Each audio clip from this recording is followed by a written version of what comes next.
I've noticed, I've been, I guess the seeing your functioning, the little sentence has been in my mind a lot, and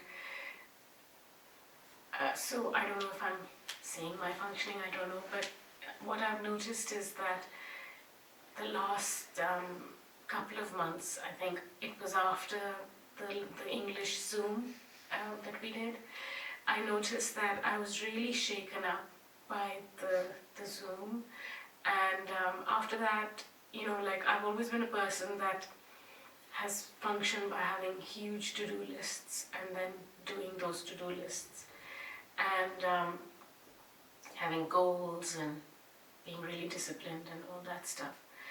And the last couple of months I've noticed that yes, I still have my to-do lists and goals and everything, but something in me just stopped, and I can't do anything. I should search for a job, or I know exactly all the things I should be doing, but I just don't want to do anything. And I don't know if this is my ego misbehaving. I don't know if there's anything I should do about it. It's not your ego because there's no ego, so you're safe from that point of view. But life will tell you what to do. You have enough money to live without work. There's no problem to live without work. Maybe one day you have no money to eat, you cannot pay your rent, maybe you'll need to find a job. It's not something you decide actually, it is life who gives you the element. There's no need to live according to what most people do. Some people don't have to work for money. They are lucky in a certain way, less lucky in another way because it has some other problem, but myself, if I had money, I will not work for money. But I need money to do what I have to do, so I work. So it's very, I don't need to work, but it's very functional. So what you do must come from functionality, not from moral obligation.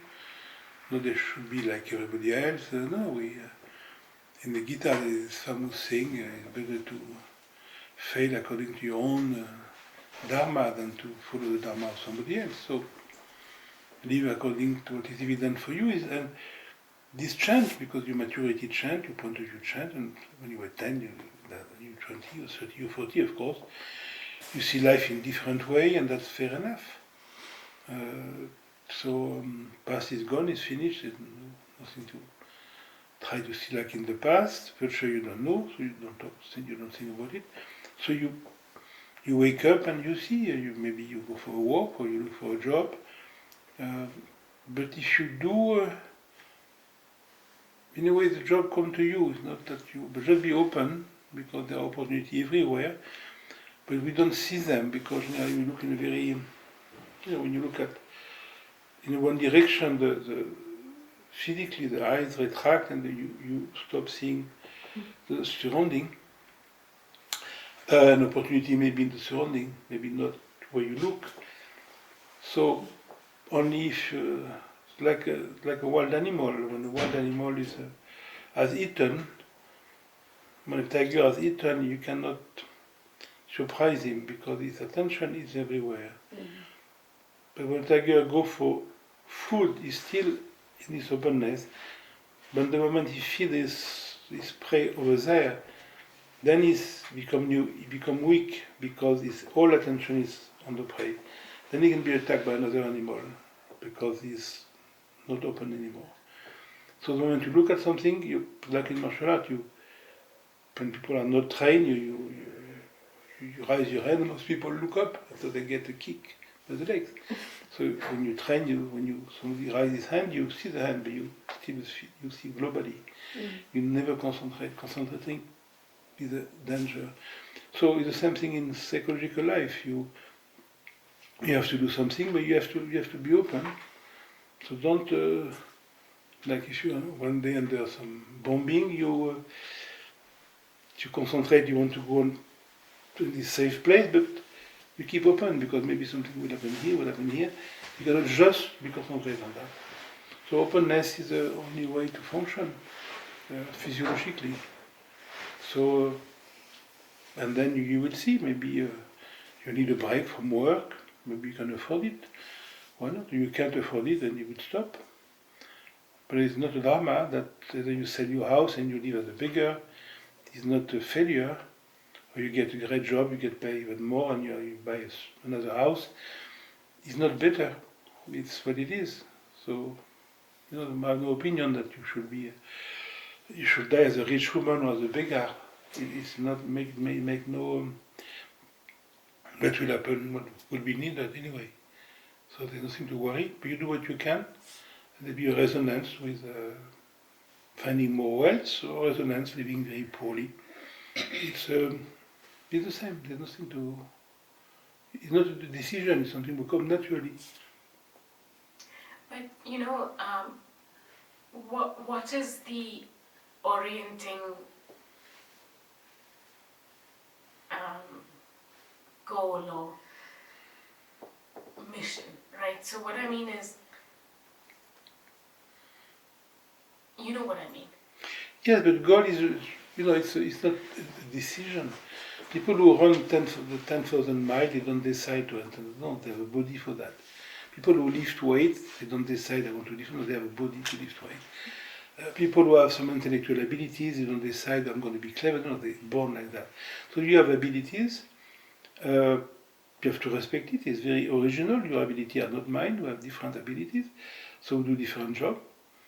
But in both cases, we have to be open to what is needed in the situation.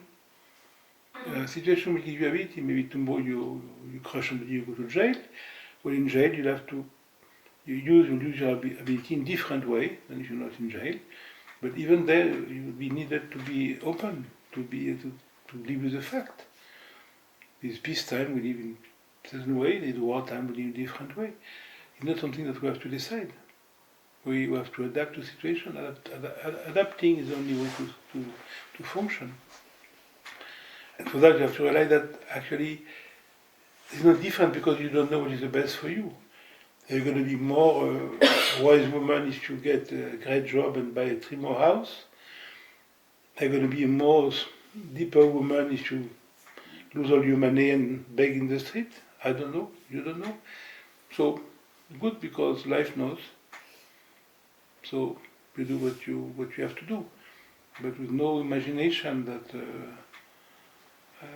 I should do that. You should do nothing. You should do what you will do. You should do what you're going to do. Nothing else. What you will not do, what you're not supposed to do will never happen, and what you're supposed to do will happen. Whatever you do, wait or not. So worrying should definitely goes, and then you live with the fact, and there'll be a call for you to find money and do a great job, or live in a more sober way and begging for some rice and carrots. That's life. It's happiness is not there. Tree house does not make you more happy, and begging doesn't have to make you unhappy. It's our imagination will make us happy or unhappy. It's very important to see that. It's very strong in us. One day, at some point, Jean Klein had a very beautiful house in Paris. He sold it to somebody. And the person didn't want to live for 2 years in the house. So Jean, I was living in Paris at the time, introduced me to the new owner and said, Eric is a friend of mine. And so this man rent me this house for like, I don't know, I would say maybe 1,000 euro a month instead of 10,000 should have been the rent. So I was so happy. I live in this beautiful house for 2 years. But despite the price was not that much, after I don't know 6-7 months, it was very difficult for me to pay the rent, and it made me very worrying. Not because I could not pay, but because Jean introduced me to this man. I guaranteed me to that man, and I didn't want something. We'll come to Jean about it. So I was very, and so one of the period I was affected by that. And so I met Jean, And he saw I was affected. And then that was very important for me. He said, you know, Eric, maybe you don't know how to pay your rent, but there's no way this should make you sad. You cannot pay your rent, you can pay your rent. It's the same thing. Happiness has nothing to do with being able to pay one rent or not. There's nothing to create imagination about it. But it was a drama, I couldn't pay my rent. No, it was what it was. So we have learned to link our emotion to fact, but actually emotion comes from imagination, not a fact. When you were 3 years old, somebody would give you a doll, you were so happy, because the imagination making you happy, not a doll. Then we did not take the same doll, take it away, you don't care. At the time, you'd be so sad that somebody would take the doll from you. It's not the absence of doll who are making you unhappy, it is your imagination. Everything is a doll. A husband is a doll, a car is a doll, a healthy body is a doll, the job is a doll, the house is a doll. It is not that, it is imagination. Anything in your life who made you happy, it was the fantasy who made you happy. And anything who made you so unhappy, it was your fantasy who made you unhappy, not the fact. Fact, I was there. Somebody died, you're unhappy, death don't make you unhappy, fantasy make you unhappy. Actually, with the fact, it is what it is. But this we must see. But it's very important not to link our state of mind to what's happening. What's happening is very neutral. But we project, you get married is so fantastic, a divorce is so sad. No, you can't be married in a very functional way. There's nothing happy about it, it's functional. And you get divorced, it's very functional, there's nothing sad about it, it's called life. Your friend have child who born, your friend have child who die.